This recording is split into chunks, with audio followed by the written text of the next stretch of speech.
Hi, Chocolatiers. Do you know that there are three recruit leads at every single party you go to? Maybe you're thinking, Lori, there's no way. No one's talking. No one's asking. I don't know who they are.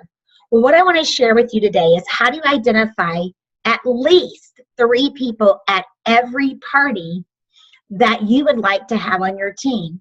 I know you've probably heard the words find a need and fill it. And that's a great way to look for people to be part of your team. When they say things like they need extra money or they don't like their job, maybe they just need to get out of the house more often. But what if you took a look at it from more of a recruiter's mindset? That's looking for people you think would be fantastic. People that bring skills and qualities to the business that you think would make great chocolatiers. I think about things like a winning attitude, competitive, driven, a great listener, a team player, a person that's intuitive, a person that thinks deeply and wants the best for others. I know you're probably going, well, that sounds great. However, how do I know that about people at my party in such a short amount of time? So here's what I want you to do.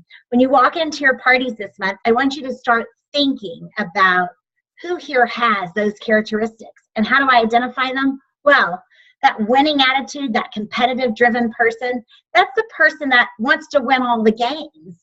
They are the first to raise their hands when you play ask me questions about my job. If it's something as silly as just passing something around, they want to do it the best. That person is driven. They're a winner. So when you talk to them after the party, you might say something like, Melissa, I love to have people like you at my party. You are so much fun. But more importantly, I love to surround myself with people that are driven, that have a winning attitude. And that is you. And I found that people with those characteristics really succeed at our business. And since you already have what it takes to be successful, let's set up a time that I can visit. Could you hang out for a little while tonight after the party, or maybe we can meet for coffee tomorrow morning? So that's one. How about number two? That person that always wants to help. They're asking, would you like me to hand out the catalogs? Would you like me to pass that around for you? Can I get something for you? Those people like to belong to a team. They're a team player. They like to be helpful. They like to be involved. Can you imagine having a team full of that type of personality? Someone that always wants to help others? They're a natural recruiter also. So guess what? How are you going to approach them? Jennifer, I love the way that you were there to help me all night long. You know, it's such a blessing to me when someone says, can I help you? Because my hands a lot of times are full, but it also helps me realize that if you're willing to do that just to help me, how much even better you could be if I was paying you to do it. And tonight, you did half of my work alongside of me, and I'd love to show you how you can take the skills that you already have and turn them into a great income. I also happen to hear that you're not super happy at your job. Maybe someday this could replace it. You may have never thought about it, but hey, what does it hurt to learn? Could you stay after the party tonight for a little while? Or could we meet tomorrow, either by phone or for coffee? I'd love to treat you to a cup. And then here's another person. Maybe it's that person, they don't say a lot, but they're just really intently listening to you. Good listeners make great chocolatiers. And you need to point that out to them. Sometimes we think the quiet ones aren't going to be the most successful, but I've learned the people that listen the best are the ones that make fantastic chocolatiers. Guess what? You only have to tell them things one time, not two or three times like others. So you're going to say to that person, you know, Joan, let's say her name was Joan.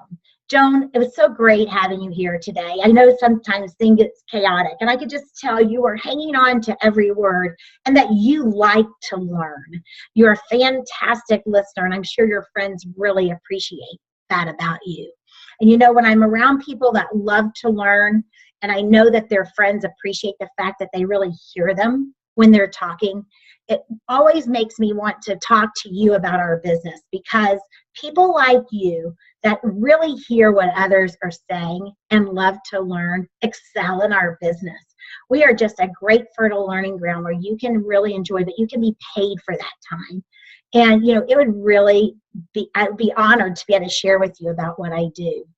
Even if you don't think it's something you would enjoy doing right now, how about we just visit? And that way, if the situation ever comes up, you at least will have the information to make an informed, educated decision. And I know people like you don't make decisions without a full education and all the information they need to make sure they're making the right one. So that's 3 different people that you can pick out.